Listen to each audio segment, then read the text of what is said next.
medalotio, wegi will die, dan wegi mudiktet, weskudu mognako ay wegi guluk. Thank you so much. I'm very honored to be part of this discussion and this panel. And one of the things I'd like to do is introduce myself, Cheryl Knockwood. I'm the chair of the Nova Scotia Human Rights Commission. I do believe I'm the first Mi'kmaq chair in Nova Scotia. So very proud of that fact. And I'm looking forward to the work that I have been doing and we've been doing as a commission. And very honored that I was welcomed by good friend Jaime Battiste to be part of this discussion. And I know we're virtually having this session, but I'd like to make a landing acknowledgement. We're sitting on the traditional territory of the Mi'kmaq. It's the ancestral and unceded territory of my ancestors, the Mi'kmaq people. And this territory is covered by the treaties of peace and friendship. So thank you. Késa? Good evening, everyone, and thank you for joining us. And I'm pleased to be here. My name is Dr. Késa Munroe-Anderson, and I am the Director of Race Relations, Equity, and Inclusion with the Nova Scotia Human Rights Commission.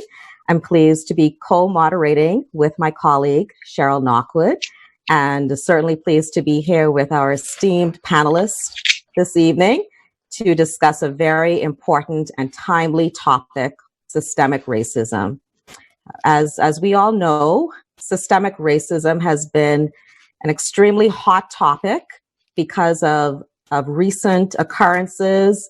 When we think about what we've been viewing on the news in the United States as well as here in Canada, this topic has been one that has raised awareness because of what we've been viewing.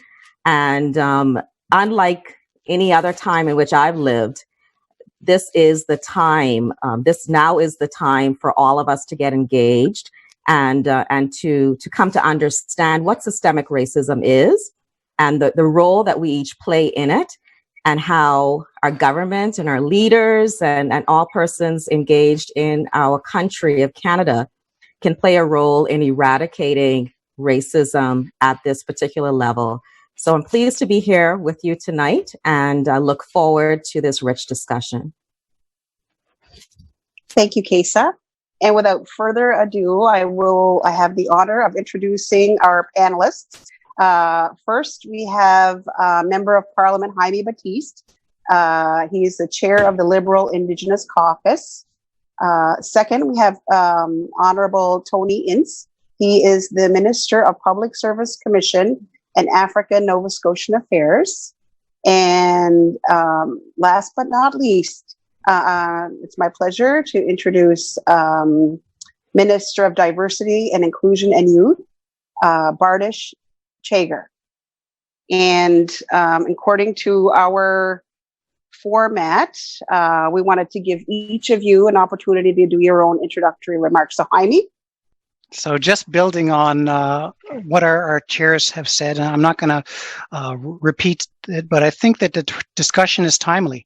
Racism is not a new term, but it's something that, is being discussed more widely now. And more than that, it's people are asking for action. People are asking for us to figure out what is the next phase forward. And when I was listening to all of these conversations that were going on and hearing all of these, suggestions about action, I said, you know what, we have some amazing people that I've relied on for my journey to understand things. And I reached out to Minister Ince and we said, let's have dinner. Let's talk about what we can do. And this is something that we said, this is something that we need to talk about, and that people are looking to us as leadership, as well as reaching out to Minister Chagger and saying, this is something that we need to be exploring together, and saying collaboratively, we need to work together from provincial and federal to address this.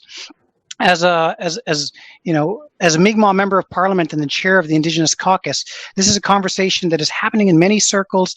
It's an important discussion that we need to have and help foster awareness and understanding on how to implement this change. I also believe the discussion should not be limited to Indigenous or Black Canadians or other marginalized group, but it needs to be a wider discussion that involves everyone. I can think back on my first reflections of racism and thinking about in 1992, I was part of a group that went from Eskasoni First Nations youth to the United Nations in Austria to be a part of the Conference for the Rights of the Child. As part of that, we were invited to do an essay. And I chose this topic of racism. In my life, we were learning about the Donald Marshall Jr. wrongful imprisonment and his 11 years he spent in jail, as well as the inquiry that happened afterwards that opened people's eyes to the justice system and the racism within Nova Scotia, but also, hearing about also different things from my own life, seeing friends of mine going through hockey games where they were being taunted for being Indigenous and the color of their skin. And yet, I look back and I think about this now, and I'm trying to get a sense of, have we changed enough in Canada? Where have we come? And looking at my own journey, being a blonde-haired, green-eyed, pale-skinned Mi'kmaq from the reserve, I realized it wasn't easy standing out, but at the same time, I realize now the immensity of privileges that was afforded to me by the color of my skin and my gender. My skin color never affected my safety, my hopes and dreams, my aspirations, and I recognize it is a very different story than most Indigenous people in Canada. This doesn't mean things were easy, but it means it was never a challenge in moving forward. And, most of my adult life, I've worked within academia, within working for the Canadian Museum for Human Rights and their Content Advisory Committee, the anti-racism work that we did at Treaty Education. And I'm very proud to be the son of two academics who are both human rights advocates who worked with the United Nations and wrote books like Decolonizing Education and wrote books about Indigenous knowledge and wrote books about the United Nations Declaration on the Rights of Indigenous People. And so I think that's a backdrop of my thoughts. And when I started exploring this in the family, we'd have this discussion, and there was a notion that we can't make racism, we can't criminalize or get rid of racism with any legislation. We have the charter, but the question then that develops is, have we gone far enough? Does the charter go far enough? And it's been almost 40 years since that. And I'm trying to figure out what are the next steps that we look at it in society and say, can we impose fines? Can we have mandatory education for those who spread hate and intolerance? And if so, what's the threshold? As it stands in Canada, we have a Human Rights Commission, and in every province to address individual complaints in the workplace that is offered by government. And during the early stages of developing Treaty Education Nova Scotian Memorandum of Understanding, I remember an elder once telling me, and I always reflected on this, and saying that a racist doesn't know they're racist. A sexist doesn't know they're sexist. Someone who is intolerant of LGBT communities don't know that that's not tolerable anymore. They believe that that's okay because this is the circles they've been around, and they know. And for me, I've also been affected by this. And in my own personal controversy when I ran for election, I had to reflect on the comments that I made years ago that I now know are sexist and problematic. And despite the fact living on reserve and growing up in those circles, I know now that that's not acceptable behavior. I apologize for those comments that made in the past that were seen in jest to me, but I realize now that they were offensive. And I tell that story but just to share that, like many others, you can make mistakes. You can do these things, but you also have the ability to grow, and you have the ability to grow as a person and reflect on these things and say to yourself, how can I make sure that my past doesn't define me, but that I'm learning from it and growing from it? And so for me, this is where I would like us to kind of just get a sense of, where do we go from here? And how can we grow as a society? Is it education? Is it putting teeth on the charter? What is that next stage of action? Because there's been so many commissions, from the Donald Marshall Jr. inquiry to the Truth and Reconciliation Commission to the Murdered and Missing Indigenous Women, these things that we've been going on for a generation. And so when I hear people say we need action, that's where I want to be in this discussion, is saying, what is that next action? And and I believe that with everything we're seeing, with the change of the Washington Redskins name, to the change to the Edmonton Eskimos name, to our society waking up, that we can do better. I think that's where government steps in and says, how can we collaborate and do better? And this is the biggest thing that I wanted to have a conversation with people about, is saying, how do we grow as a country? Are we ready for that discussion? And what does true action look like? And I'm really happy with the people who've decided to join us for this, and all of the people who just submitted questions. And so with that, I'll turn it over to my colleagues. Thank you, Jaime. Honorable Minister Tony Ince, would you like to give some introductory comments as well? Thank you all. And as we've heard, this is timely for everyone else, because many of us in these communities who have been affected by systemic racism, we've been having the conversations for generations. That's the frustrating thing. While everybody is moving forward in today's world, they're looking at it all.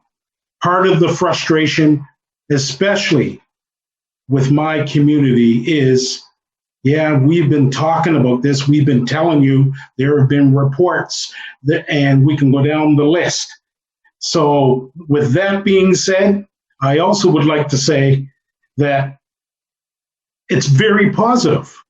I'm excited. I'm motivated.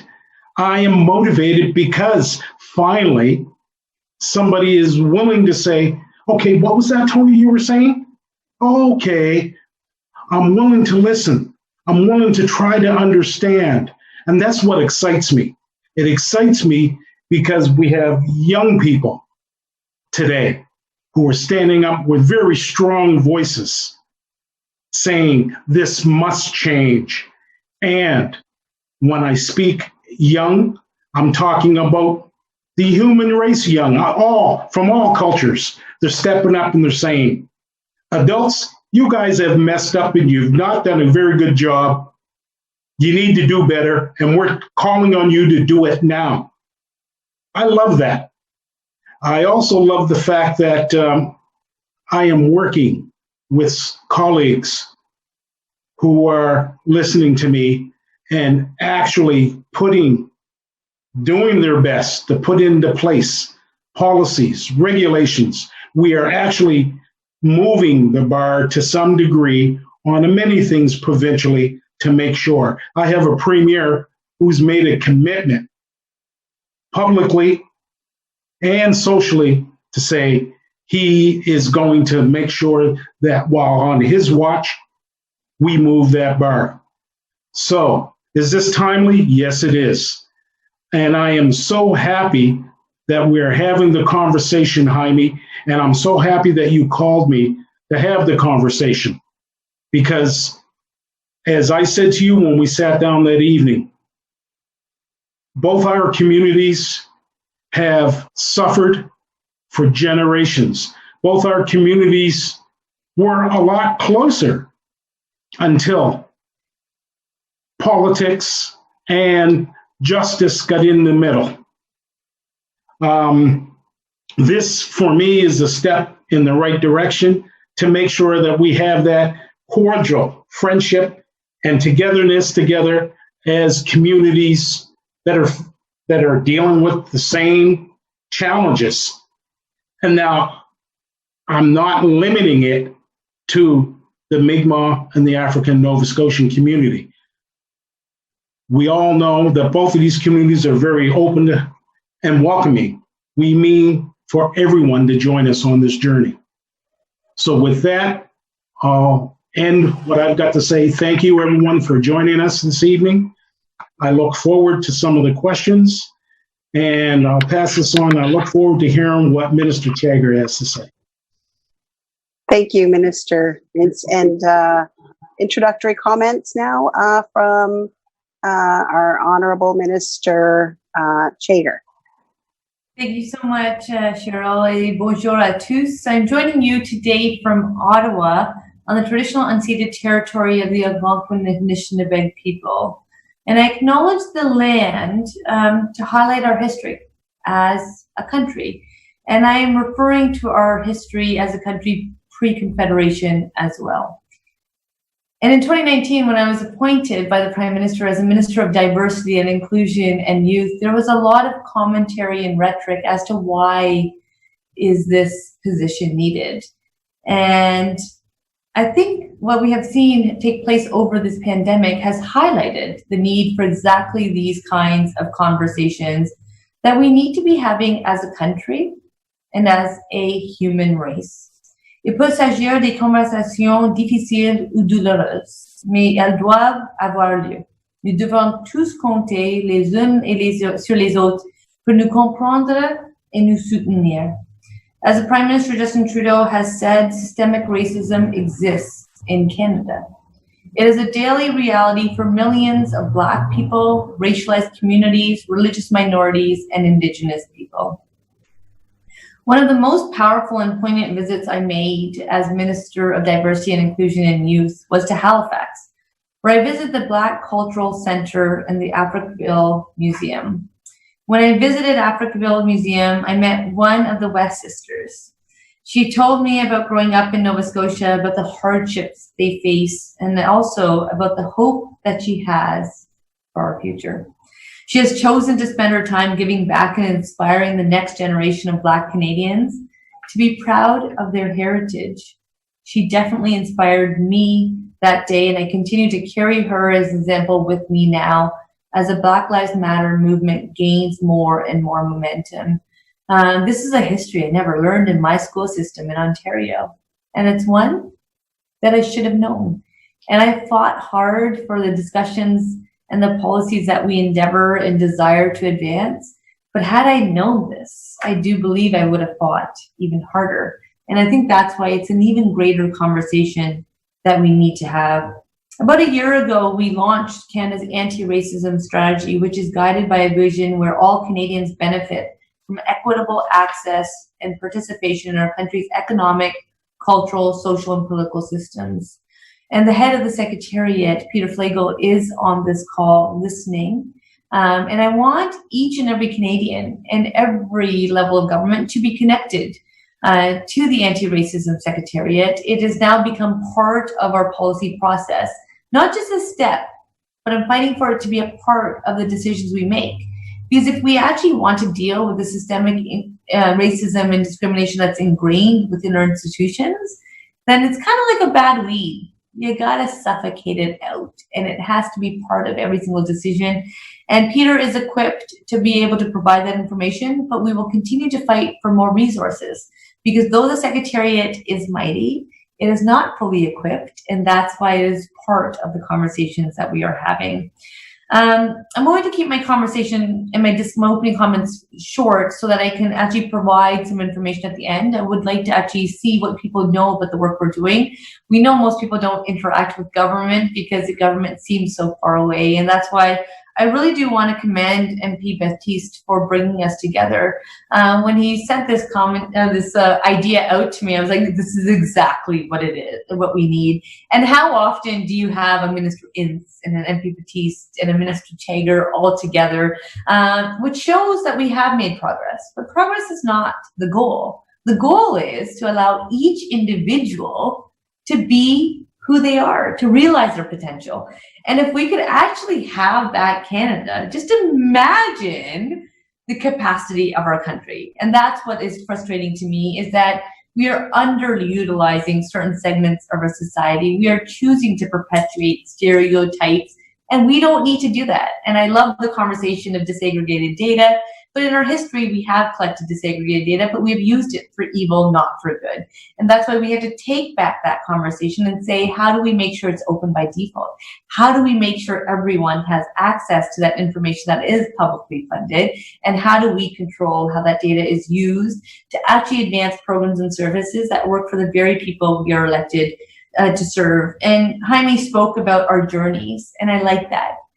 I have now reflected upon the work that I need to do as an individual. Every single one of us has an opportunity to look at the spaces we occupy to actually have more inclusive spaces. Who's missing at the table?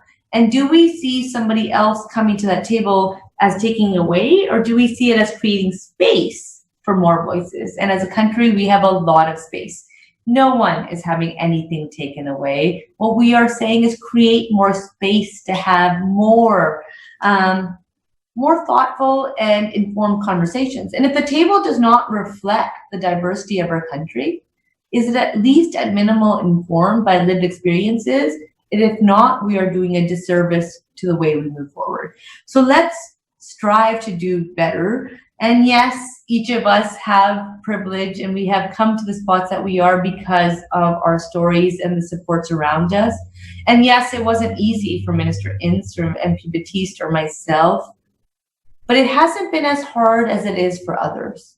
And that's, I think, the conversation we're having. Where do we start that race? And the reality is we all started at different spots. Yes, we might cross the finish line, but where did we start it? And let's peel these conversations back. As Prime Minister Justin Trudeau has said, and he said on Canada Day, what makes Canada special is not that we know this is the best country in the world.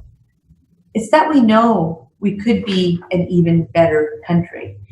And we've got a lot of work to do together, and I'm very happy and looking forward to our discussion.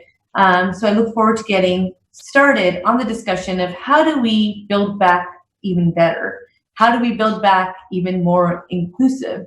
And as allies, that I would like to say to Black communities and Indigenous communities, I am an ally, and I will continue to make strong statements, but I'm committed to actions. I'm committed to measuring outcomes, and where we do make mistakes and have to course correct, I'm committed to doing that work.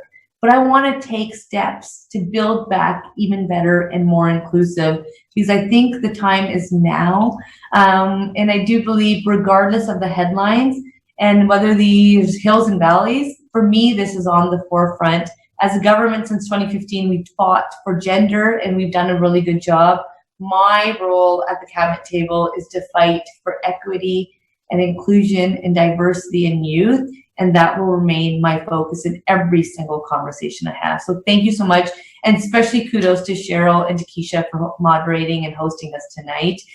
Thank you so much. Merci à tous. Thank you very much, Minister Chagger. Thank you, Minister Ince. Thank you, MP Battiste. Thank you for sharing your perspectives, your knowledge, your expertise, and your willingness to take action.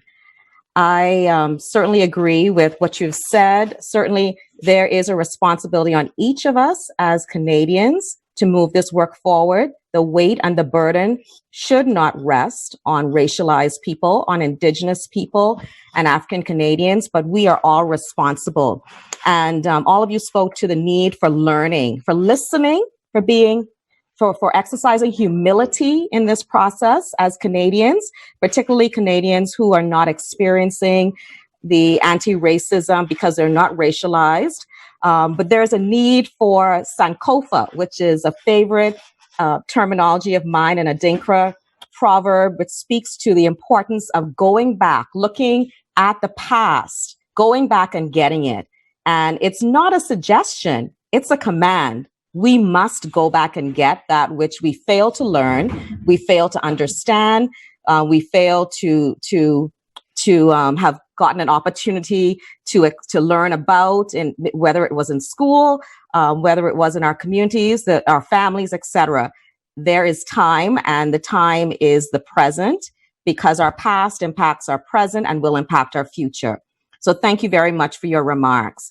As you all know, the floor was open to constituencies across the country, and an opportunity provided to folks to provide questions, to send in questions expressing their concerns and their desire to learn more about systemic racism. As we noted, systemic racism, and as we know, systemic racism is not a new thing. It's some folks will say it's a recorded thing. Now that we have technology, the way that we have it today in 2020, it opens the window for the world to see what people of African descent, what Indigenous people have been experiencing all along. So these questions are coming from places of wanting to know and understand so that we can do better. And so I will start with those questions.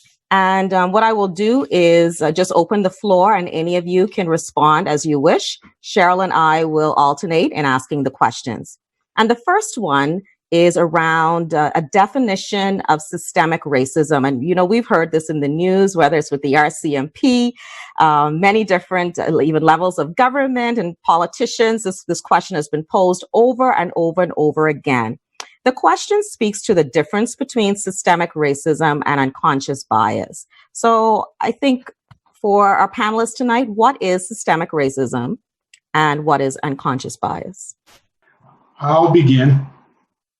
And my understanding of systemic racism is the systems in place that teach us, that govern us, that provide our law, that provide our health systems, all those systems that were put in place that did not look at it from a cultural lens, did not look at their system as being a system for all. It was, in my opinion, it was set up, and it was set up in such a way to maintain a power structure for those who were currently in power. Unconscious bias, for me, is when someone who acts unbiasedly towards somebody because of that systemic racism. So there's a fine line, and I don't see much of a difference between the two, because anybody who is unconsciously biased is that way because of the system we're all in. So that's how I'd like to frame it. And I think you're feeling it beautifully, Tony. I agree with what you said 100%. What I would say is, starting with unconscious bias, we are all a product of our environment. We're all a product of how we learn, what we learn, when we're introduced to things. You know, a lot of times, we're introduced to things by TV or by television or by stories. And so what we see in those televisions about Indigenous people, very early in many generations, was the romanticized dances with wolves. We're riding on horses with our, whooping and hollering down, and that's what people learned about us. And I remember the Grand Captain's words when he was in school. There was only 2 paragraphs in high school, Undley Denny, and he said there was 2 paragraphs in our history class that the Mi'kmaq were warlike and the Mi'kmaq were savages. That's what people were learning.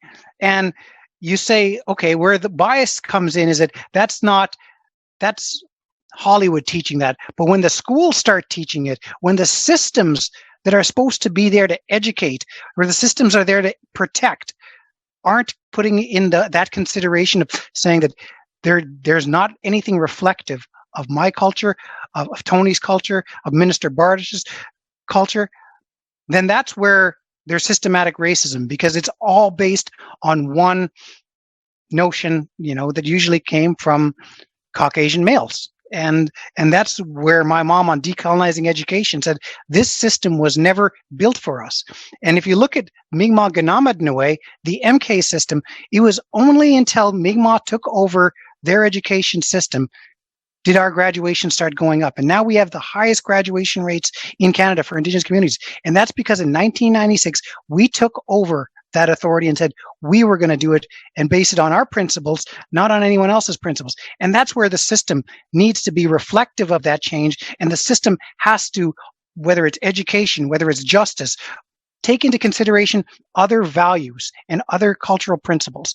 And to me, that's where this whole discussion of bias versus systematic racism is, that the bias, it can be by anyone, but the systematic racism, it's kept there.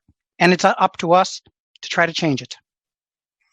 I just want to chime in. Jaime, I can't wait till we continue to work and strive and build upon each other, and to Minister Ince as well. The whole concept of for us, by us, and that us changes definition. And I do believe that if Indigenous peoples got to write their history for Canadians to learn, we would actually learn a better reflection of our true history with Indigenous peoples. And no differently that if Black Canadians, including African Nova Scotians, got to write the history for Canadians to learn, we'd all be better for it. I do regret that I did not read more, and I did not learn more, and I did not look for more. But when you don't have that within your scope, you don't always know what you're searching for. And I think that's where I'm really privileged and honored to be in this role. And I think that's where, if I think about a child that's born into this world, how pure that child is. But racism is learned. Ignorance is a choice. Acceptance is a choice. And I think if you look at 1864 as the quote I've been using, 32 men came together in 1864, pre-Confederation, to determine how our country was going to advance. And 153 years later, majority of those decisions are still being made by those very 32 men. And I think that's the challenge, is who's informing it. And that's why I understand transformation takes time. As a government, we've done well in the Senate, but we have more work to do. Government council appointments, by bringing in a new process, we have seen some changes, but we have a lot more work to do. And that's why I say progress is not our goal, but progress should be rewarded. And we also have to understand why people don't put their names forward. And why people don't put their names forward is because of the systemic racism and discrimination that's ingrained within our institutions. And if you look at our anti-racism, if you look at our strategy, it was actually informed by Canadians, including Black Canadians, racialized Canadians, religious minorities, as a policy and a strategy to put forward. And the first pillar is federal leadership. In my opening comments, I talked about every single one of us has a role to play, yes. But as a government, we also have a role to play. And that's why the first pillar is federal leadership. And that's why we will continue to not just make the important statements that we need to make, but make changes within our institutions. And what we've been also looking at is the hiring processes. Who's able to qualify for these opportunities, who gets an interview, and who comes out of it. Because it's one thing to say, well, it's open to everyone. When that system is not created for certain segments of the population to succeed, then they will not succeed.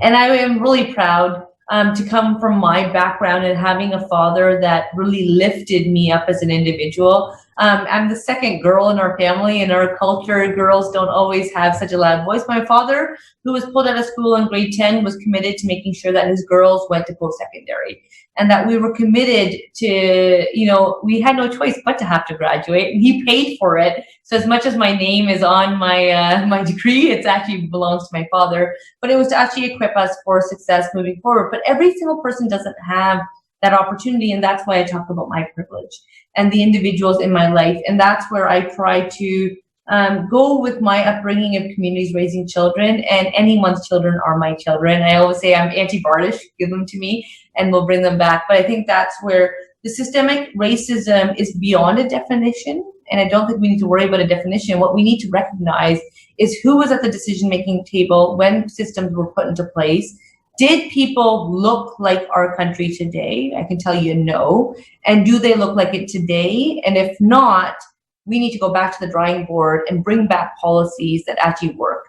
But this whole concept of certain segments of the population taking care of the vulnerable segments, we as individuals, whether people of color, whether Black Canadians, Indigenous people, we are capable, we are smart, we are intelligent, we are informed.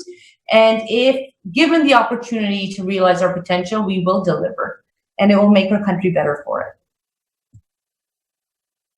it. Thank you for that.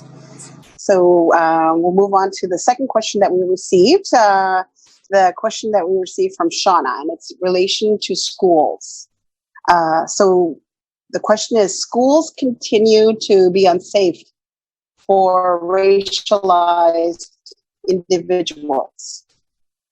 How do we create a robust anti-racism framework for our educators and education system? How do we implement it? How does it look like? How do we make this process ongoing?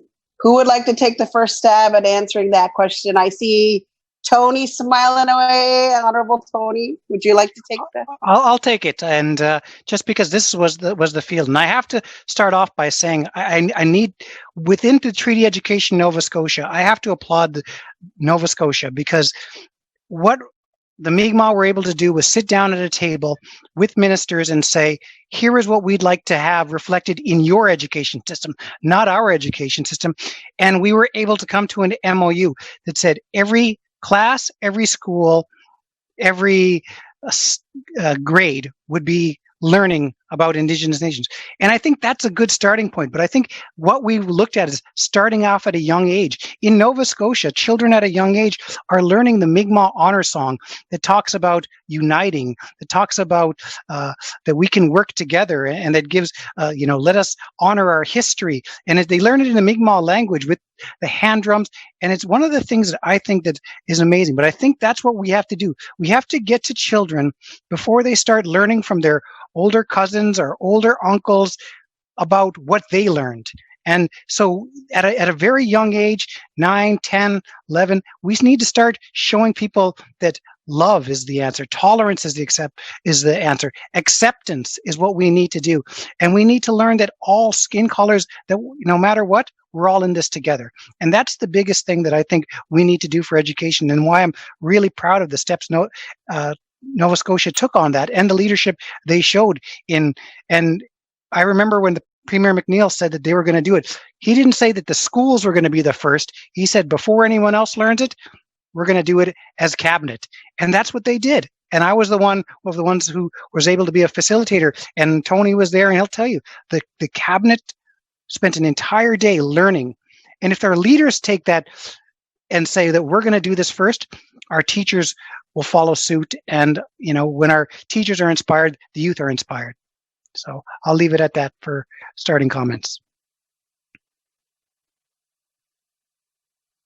I'm not going to add anything. I am a product of the public school system. I think there's a huge opportunity. As a child of immigrants, my parents immigrated from India, and were kind of donated to the school system to understand what it took to succeed in Canada. And I think that's where it's important that we work across levels of government. This is not going to be a silver bullet approach. The federal government has a role to play, provincial governments have a role to play. But the last thing I want is to have our curriculums developed by the same old, same old. I actually think we need to make sure that it is informed, once again, at minimal by lived experiences. But if it can be a whole concept for us, by us, regardless of the SWU, I think it could actually change and transform the way we do. I'd also echo MP Battiste's comments in regards to racism. It's learned. Oftentimes, we don't even, as young people, and I know I'm not young people anymore, but I'm older than the Canadian Charter of Rights and Freedoms, but I think, as Minister Ince referred to, being young and youthful is actually staying current with the times. It's not really about age, but it's making sure that we do surround ourselves with the current realities and not take for granted the opportunities that we have been given to get to where we are, but what is the reality of the people that we are here to serve. And I do believe that oftentimes there are, stereotypes and racism and derogatory comments that are imposed, not realizing who's absorbing them. And they do lay foundation in the way we are raised. And I think that's where we have to make sure that we're providing opportunities for especially young people to develop themselves as the individuals that they strive to be actual inclusive citizens, where we recognize the beauty of all of the shades of our people. And I will tell you that Black is beautiful. Indigenous history and culture, and especially just the teachings of inclusion and equity, is amazing.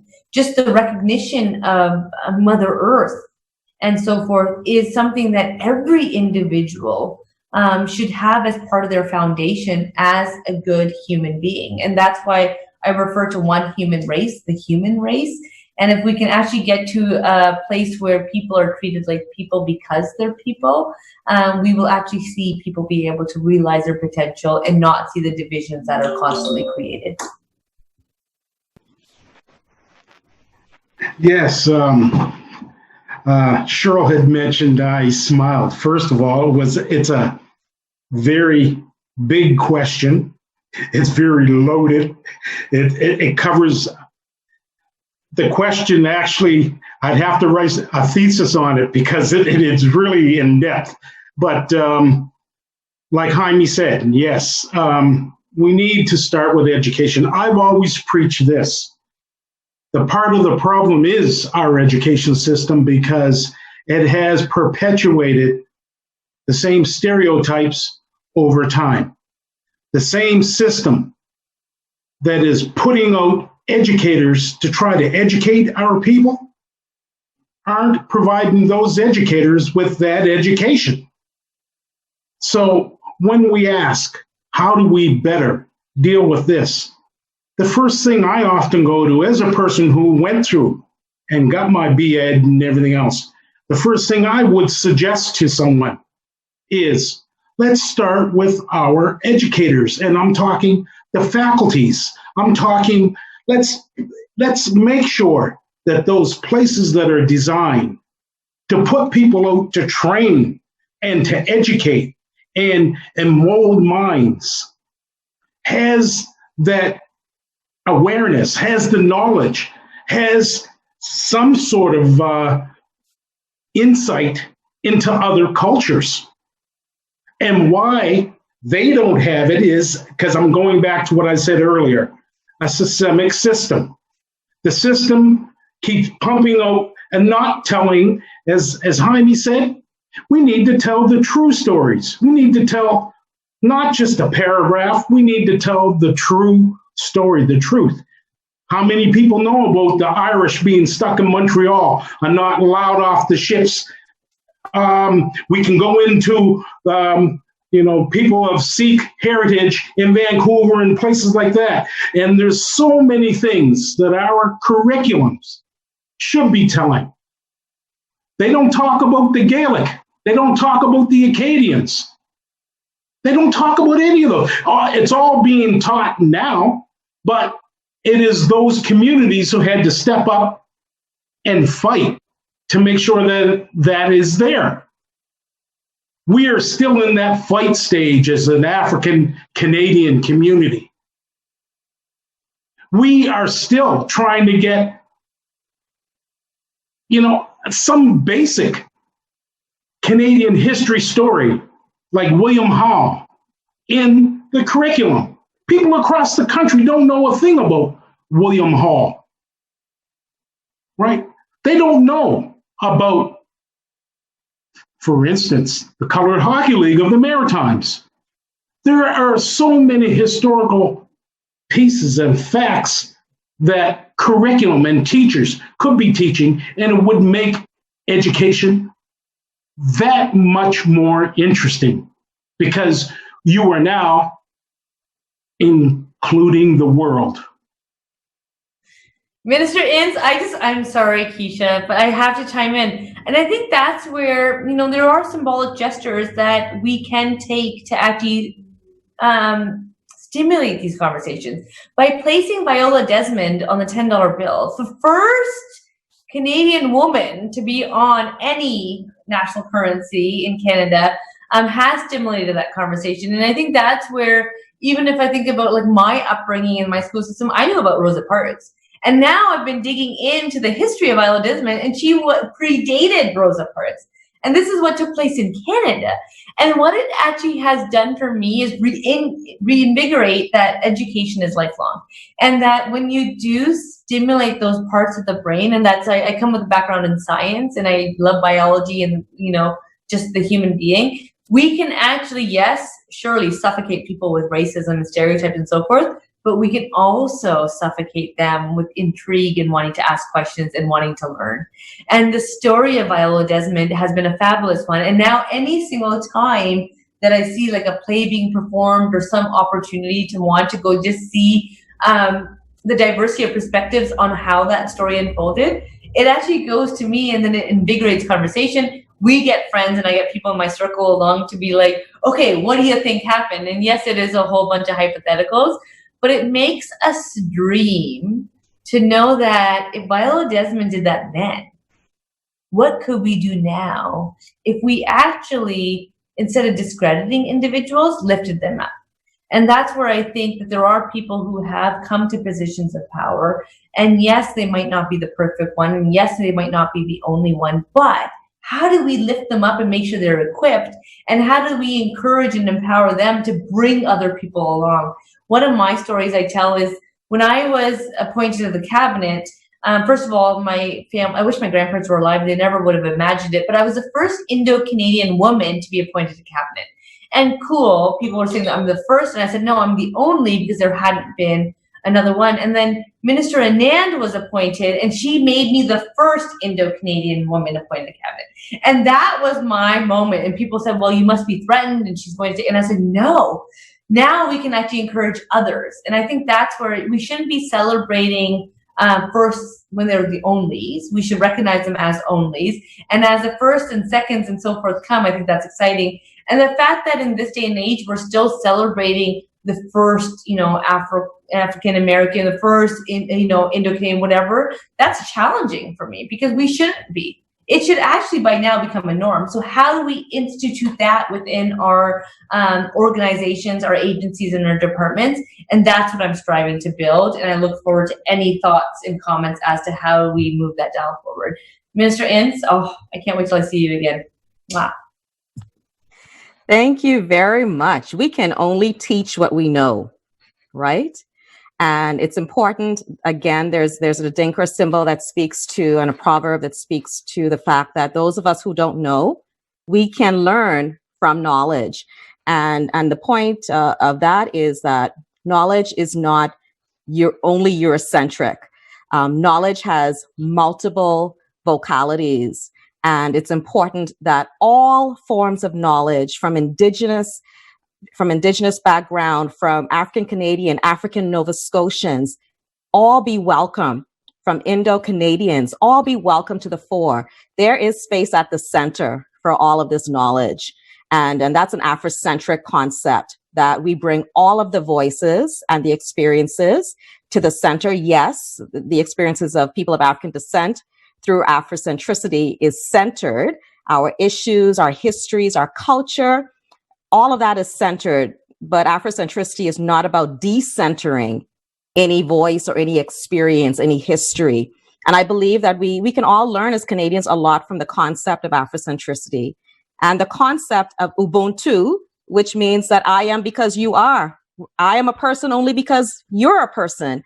And I cease to exist when you cease to exist. My existence is reliant and dependent upon yours, which I think is very, very closely connected to the spiritual understanding of Indigenous peoples and our connectedness to each other and every aspect of our being as people and nature, etc. So I'm going to move right on. This is exciting. I'm thinking about Afrocentric schools, Minister Ince. Hearing MP Battiste talk about that. That's a possibility. We've seen it happen in Ontario, and we need it to happen in Nova Scotia. And I know the wheels are turning, and there's action taking place. And I'm very excited because as Asante Molefe Asante, who is a philosopher who speaks to Afrocentricity, he says that we cannot learn in centers where we are foreign, centers that are foreign from us. We need to be in our own centers where we're seeing ourselves reflected. So education is one of my is one of the topics that excites me, but I'm moving on because we've seen police brutality in the news. We've read about it in the papers, online, not only in the United States. We can't distance ourselves from it by saying that's something that happens in the United States. We've seen it here. So Chris has sent in a question, and I'm posing this to you. Unless governments are going to change the laws to make police more accountable or create new oversight, racial injustices in law enforcement will continue. So what are government officials, leaders prepared to do about this? How are we actioning this issue? I can jump in with just my thoughts on that and some of the things that I've been thinking about. And I've spoke to RCMP on this. And, there are Indigenous people within the RCMP who want to share their stories, but that don't feel it's a safe spot. And then I talk to other people in the RCMP and saying, there's not enough training. How do you go into a job like an RCMP after only 9 months of training in Regina? And I have to say this, coming from who spent some time in Saskatchewan, Regina is not the most accepting place in the world. for Indigenous people nor for racialized people. So how do we send them there for that training to work in Halifax or to work in Montreal? I think that there needs to be more focus on training, but there also has to be more inclusion of racialized Canadians. I've known so many people who are Mi'kmaq who tried to get into the RCMP, got through the physical and mental tests, and where they failed was the interviews with non-Mi'kmaq people, asking them questions with hooked up to a lie detector machine, all these things. And so they were smart enough, they were fit enough, but they just didn't quite pass the acceptable standards of another culture. And I think that's where two things that we need to focus on: having more inclusion of more racialized people within the RCMP and police enforcement where they're enforcing, as well as giving people the tools, giving RCMP people the tools of not just 9 months of training, but being able to handle some of the things that they're going to witness, the PTSD, also giving them the sense of giving them appreciations of the cultures that they're about to walk into. And, I looked at one of the articles about in Ontario, the largest Indigenous police force has never killed any person on the job. And so I think that that's where some of the starting points for the discussion. But I also want to say that, one of my roommates from law school, he went on to be an Indigenous Mi'kmaq RCMP. And so it's not about going against a certain profession. It's making that profession better, weeding out the bad apples that can't be in that kind of a profession, and including more. And I'm only an MP today, maybe because of the Indigenous Black and Mi'kmaq program that was instilled from the Donald Marshall Jr. inquiry. Because of that, there are 12 spots for Indigenous Black and Mi'kmaq Dalhousie law every year. And because of that, I was able to get in. And because of that, we have more Indigenous lawyers, more African Nova Scotian lawyers, more Indigenous lawyers in Nova Scotia than we do in New Brunswick, because we have a university that stepped up and said they're going to be a part of the solution. And I think that's where we need to be with law enforcement, that they need to be a part of the solution as well. The only bit I would add is that interview that people of diverse backgrounds are not able to pass is not created for those people to pass. And I think that's why it has to be informed by a diversity of perspectives. And that's why when Justin Trudeau says in Canada, diversity is our strength, he's not just talking about the shells that we occupy. We're talking about the diversity of regions and experiences and perspectives, and the list goes on, of gender.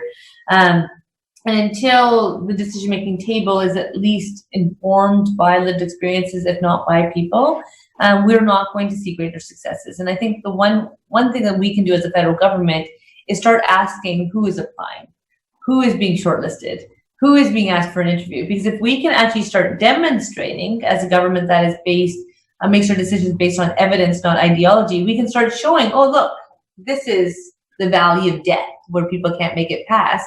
So is it the people, or is it the process? And I think that's why even when you hear about people being promoted or given an opportunity in a higher role, people will say, well, the individual was not ready, but we thought we should promote them. And I've been asking lately, is the individual not ready, or is the system not ready?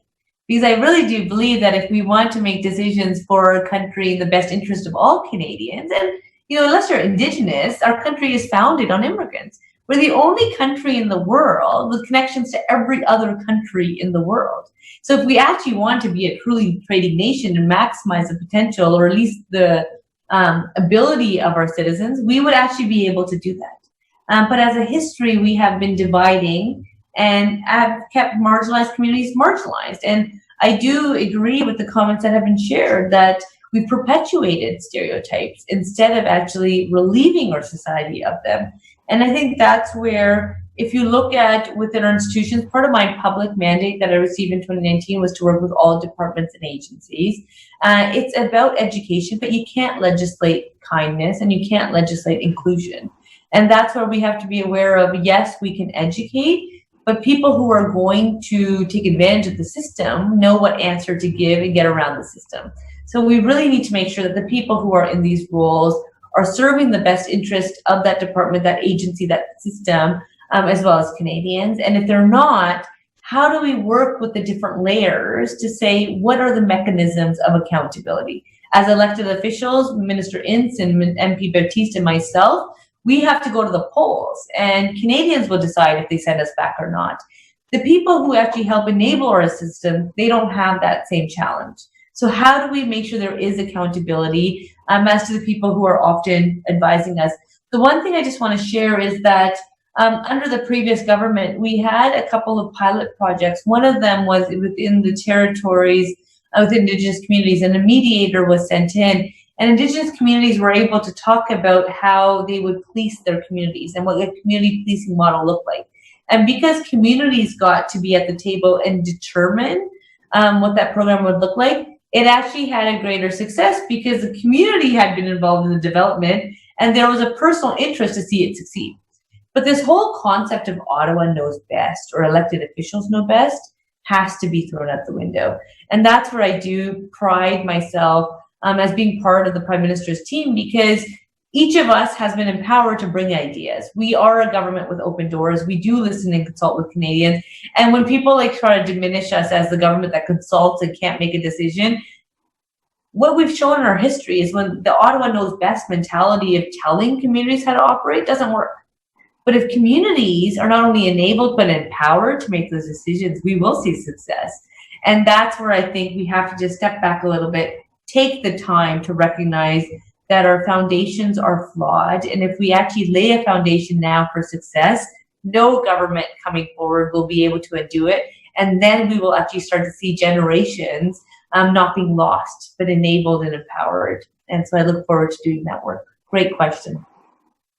Thank you, Minister Chagger, because actually that's a great lead into me and provincially, because that's exactly since 2013 what we've been doing as a government, consulting, reaching out to all those communities, making sure that we get proper consultations, because everybody can talk about consulting, but there's consulting and then there's proper consultations. So thank you for that, because we're moving in that direction. That to be said, going back to the question, how do governments, that is a challenge, because as you can see, there's a thread between the justice system and the police.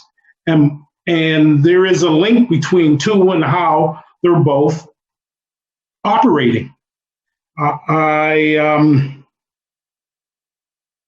It's been the papers, the videos in the US have shown, and even in Canada, have shown, to us all, the blatant way that some officers feel they have this carte blanche to treat people.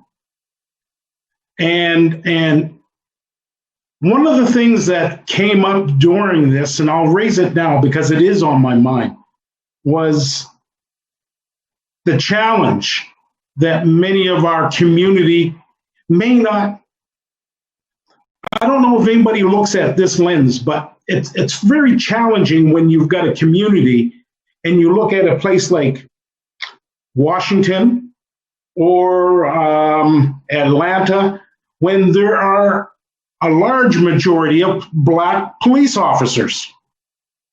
And people will say, well, why is this happening? If you've never been in that environment, if you've never been in that sort of brotherhood of the blue, if you've never had an opportunity to work within it, you can truly not understand that whole culture and how challenging it is for those brothers and sisters from our communities working in that system, having to see what's going on, knowing what's going on. Some of them have even experienced it themselves. How do we deal with that trauma? How do we help them deal with that trauma? Because they're stuck in the middle. The community doesn't want them. They're in that, and so that is another question.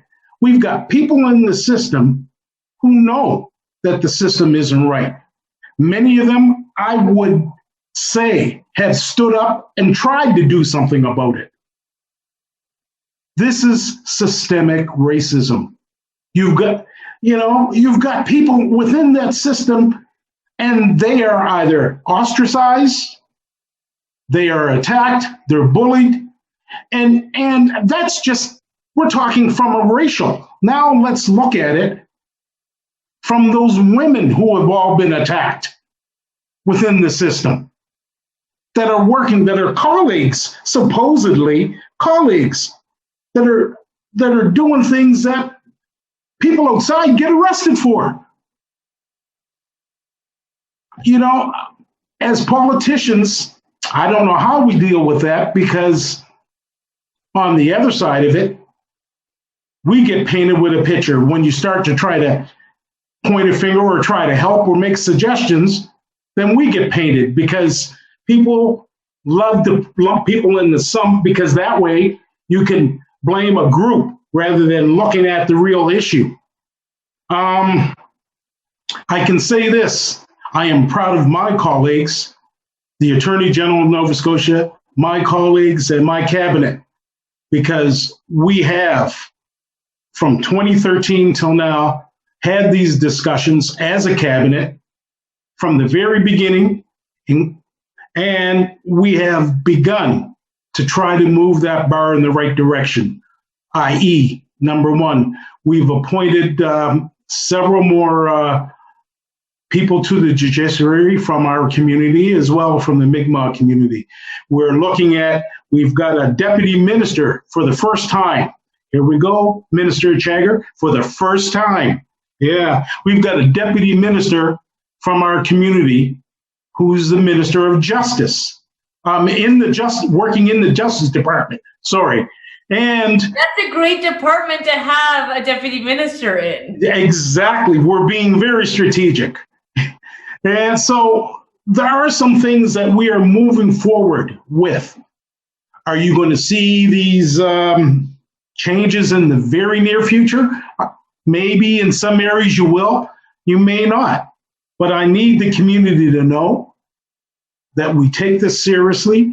I believe we are walking the walk, from the restorative inquiry to Count Us In to the culture action plan, and I can go on and on and on, and I'm not going to do that right now, but there are so many things that this province has moved forward with to say we have to change the direction, and we have to make sure that all Nova Scotians see themselves in all levels of society here in Nova Scotia. Mr. Ince, the only thing I would add, sorry to interrupt again, is now that you do have the only really deputy minister and the deputy to justice, it would be really easy to bring that individual down. But if as communities we can come together to lift that individual up, yes, to ensure that that individual succeeds, it will actually help lay the foundation, the path for others to succeed. And oftentimes as communities, we do such a good job of dividing, right? Like, yeah. You look at other communities and you admire them, and then you look at your own communities and you're like, oh, it's not like that. And every community is always looking over the fence at the next one. But now, let's build that inclusive community. Let's lift each other up. Let's have open, transparent conversations, and let's be honest. And I think there's important, like within my family, like under our roof, we have these tough conversations. But when we are out in public as the Chagger family, people think we love each other all the time, but everyone's got that one uncle or that one aunt or that one sibling. But you need to create those spaces for those tough conversations. But then you also have to show that united front, lift each other up. And I think that's how, as right now more than ever, that individual should be applauded, commended, pushed to do better. But we also have to recognize that those institutions that this individual is now part of are ingrained with systemic racism. And how do we peel them back and build back even better and more inclusive? And so to provide that support and assistance is essential. Congratulations, I'd say, to the progress you are making. Thank you. Thank you so much. And I'm not sure if I've answered that question entirely, but I think with Minister Chagger's and Jaime's response included with mine, I think we've covered that answer. I mean, it's a tough one. It's like the education one. It requires a lengthy conversation. Thank you for that. I'm looking at the time, and I know that we are scheduled to be done 15 minutes ago. And so I think we're going to just, before we wrap it up, we have time for one quick question. And the question that we're going to end off with is the last question, actually, that was submitted by Stephanie.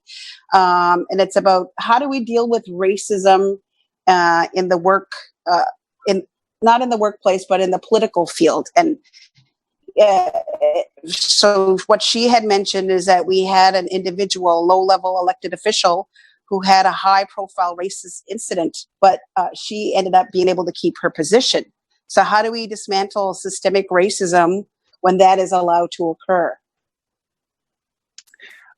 I'm going to jump in because I think that, when we look at racism, how do we define racism, and how do we define what's acceptable and not acceptable? Remember the previous chair of the Indigenous Caucus telling me, when he ran, he didn't let people know that he was Indigenous because he had to appeal to the soft racists in his riding.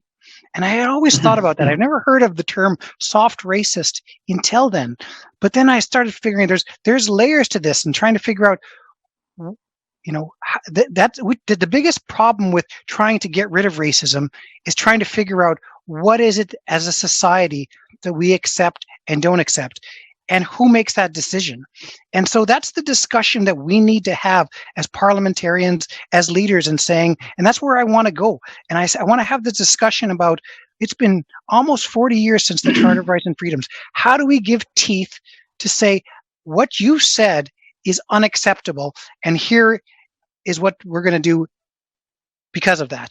And having these levels of, and people will say, well, all levels of racism are acceptable. Well, what, you have comedians who've been telling jokes and they continue to do that. Do we outlaw comedy, or do we have an exemption for comedians? The question is, what is society in Canada able to move forward on? And that's the question that I think that we need to have, is how do we measure this? How do we say that this is not acceptable anymore with our current standards, and Washington Redskins, Edmonton Eskimos, but also look at CBC. CBC comments, you cannot comment on any story that's Indigenous. And in their own words, they said in 2015, they stopped doing that because the level of comments that people believed it was okay to say about Indigenous people was so racist and hateful that they had to stop the comment sections. And so when you look at that and saying how freely people are able to be hateful and to be able to get away with that, we need to take that next step and say, we need to have the discussion about what's acceptable and isn't acceptable, and to have put teeth on the charter that says we have a body that identifies that. Because it's really easy to call someone a racist, but it's not so easy to say, is that their intent? Was that what they meant to do? And that's where I think we need to start having this discussion about, where do we go from here? And is there a way to create disincentive for racism through law, through policy, through awareness? That's where I'm at this. And I agree with you, but I also would suggest that I think we need to, as politicians, I would say we are doing it right now. We have had, a number of events over the last 6 to 8 months happen. We have a political leader south of us who is raising more awareness of it. We are having conversations now. I would ask, how do we keep the momentum going? How do we ensure that we're really encapsulating all those individuals and having these real robust conversations, making sure that people know they can feel safe and they can say what they need to say, so that we can hash it out and have the conversation? Because they're going to be tough conversations. And honestly, I don't think we've begun them yet. I don't think we have begun the tough conversations yet. We're not even there. We're at the introductions. I'll leave it at that. I'm going to challenge you back, Minister Ince, and I'm going to say I actually think people like yourself and your colleagues, as well as our government and the Prime Minister, are having these tough conversations. The challenge, I think, what becomes is when we start negotiating outcomes. So when you get a couple of easy wins, like the low-hanging fruit, and then we're like, oh, check, let's go. No, we should not be satisfied. And as a member of Black Caucus, I was really pleased to see the statement we put out, because it wasn't about one level of government, but it really was a plan for all different levels of government. And how do we bring that human race together? Because we know that systemic racism in our institutions is a real problem, and we know that it has no place in Canada or anywhere else. Yet, we continue to see incidents like have been described in Canada and other places. And that's why even when this whole conversation came about in the protests that took place in just a couple months ago, not even now, what was challenging for me is people kept talking to me about what do I think about south of the border. I'm not here as an elected official to be better than another country. I'm here to make sure that Canada is the best country in the world and that Canadians can succeed. And so my focus has really been about my own backyard, our own backyard, and how do we build our country to be truly inclusive. Because my Canada is an inclusive Canada, but we're not there yet.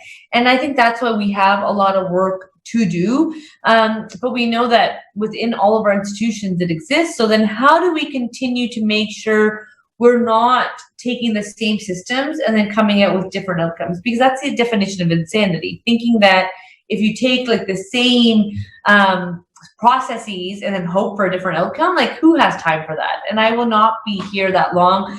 Jaime keeps referring to the charter as not even 40 years old yet. I have officially hit 40.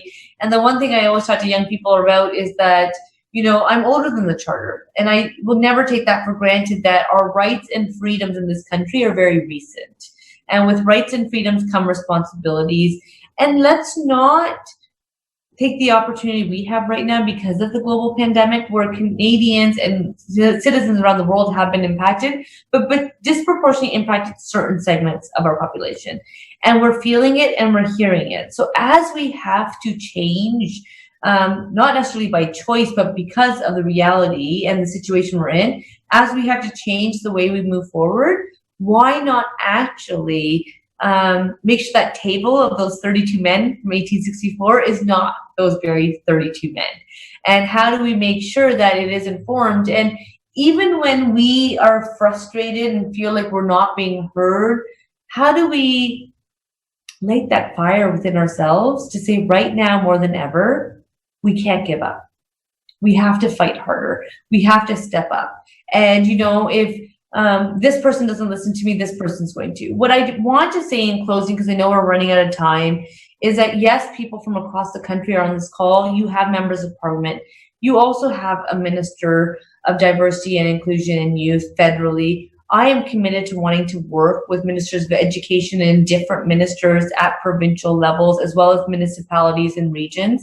For anyone who is coming and has been invited by MP Battiste, what I adore about your member of parliament is that he, like I, many others, recognize that we can do better and we want to be better. And we're actually digging into our own foundations and saying, we don't have all the answers, but if we can come together as a human race, we do have them. And we want to hear from you, and we want to listen from you, and we want to listen to you, and we want to work with you, and we want to represent you. Thank you. So let's come together as Canadians at this very challenging and unprecedented time, and not in 15, 20 years have regret that we didn't speak up and do what we could have. Let's know that we did. And I think that's where I really want to thank all of you for the opportunity tonight to have me with you. To Késa and Cheryl, definitely, thank you for hosting. And, you know, I think about like Sankofa and Ufito, like as you mentioned, Késa, and I'm going to use Ubuntu and I'm going to use Sankofa. And I've done a lot of like watching of plays and so forth, and just the teachings that come around that. And I'll tell you, laying these foundations in people before they learn ignorance and before they learn stereotypes could actually make us better people. Mm-hmm. I want to be a better person. I do. And that's why I just want to thank you both for moderating. Minister Ince, a pleasure always. Second time we've met. And at some point, I won't get to be able to count because we will have met so many times. Yeah. And Battiste, your leadership and your ability to really connect people and have tough conversations in such an inclusive manner. I always come to you and I don't know, but I never feel threatened about not having to know. You've never made me feel that I have to come with all the answers. What you have created is safe spaces to have these conversations, and we need more of them. So please continue doing what you're doing, and I commit to being a partner and working with you as we build back even better and more inclusive.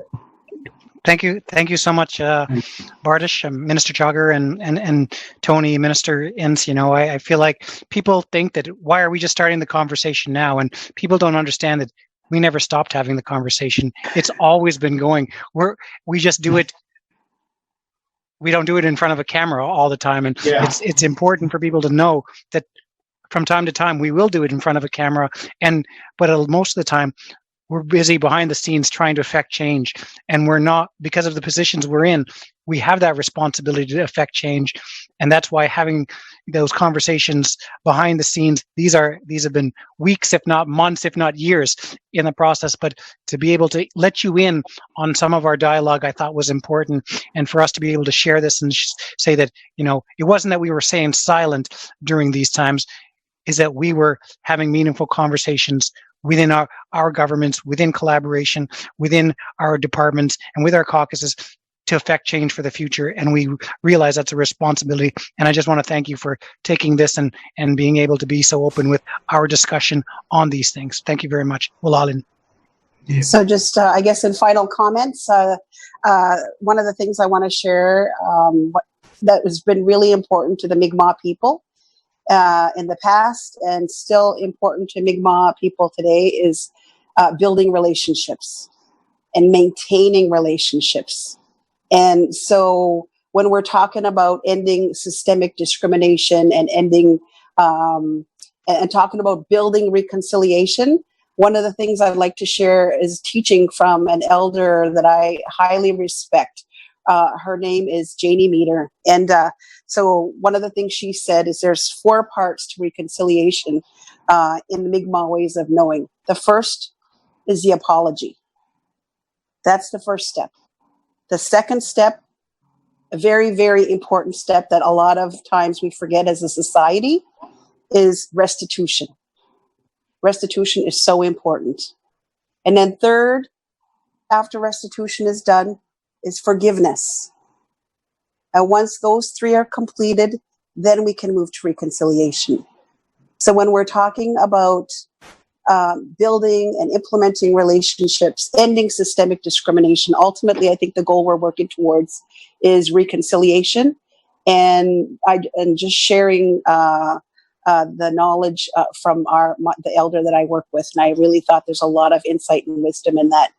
Those are my closing comments. And Késa? Thank you, Cheryl. Thank you, Minister Ince, MP Battiste, and Minister Chagger. What an invigorating conversation. And I just pray and hope that all watching and all of us will continue to have these sincere and courageous conversations on race, because we have to. We need to talk about anti-Black racism, anti-Indigenous racism, all forms of racism. But beyond talking about racism, how do we dismantle and call out racism? You know, when I reflect on the Nova Scotia Human Rights Act and our definition of discrimination, of which racism is one kind, we talk about the intentional as well as the unintentional. So how are we held accountable for our actions? What are some ways that we can demonstrate accountability? How can we demonstrate responsibility? We've been talking about a difficult topic to define, a difficult term to define, systemic racism. Lots of folks have fumbled over the term. over the last number of weeks and months, and I would say years as well. But when we think about the fact that we're all a part of many systems and that these systems must be dismantled in order for us to come together and be able to belong in the way that, you know, we promote within Canada as a country where everyone has this place of belonging. All racialized communities, all persons who are racialized must be able to bring our full selves to every system, to every space within this culture and within this country. It's not about fitting in. When I think about, you know, what the systems are, as you said, the systems are doing what they were designed to do. They were designed to operate in a colonizing, white supremacist, patriarchal manner.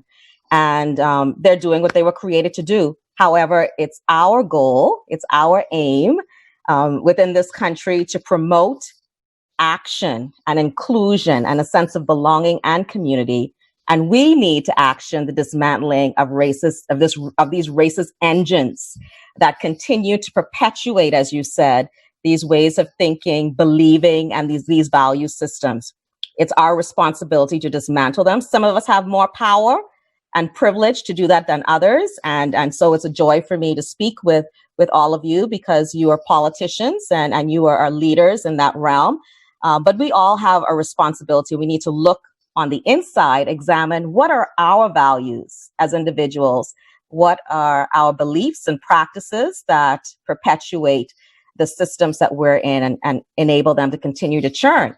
So thank you very much for this conversation. And I know we will be continuing the conversations because we must talk about race. It's a taboo subject, but we must talk about race and we must talk about systemic racism. And further to talking, we must act against and suck the oxygen out, as Minister Chagger said, to the point where we are all able to be who we were created to be and to operate in a way that we were created to operate and contribute to this country and to each society within it. So thank you very much. And thank you to all of the constituents who sent in questions. And we look forward to another opportunity. You can have a conversation of your own around your kitchen table, at the next neighborhood barbecue, in your workplace, in your places of worship, in your clubs, your social clubs and gatherings. If you're a volunteer, let's keep the conversation going. Thank you very much and have a wonderful evening.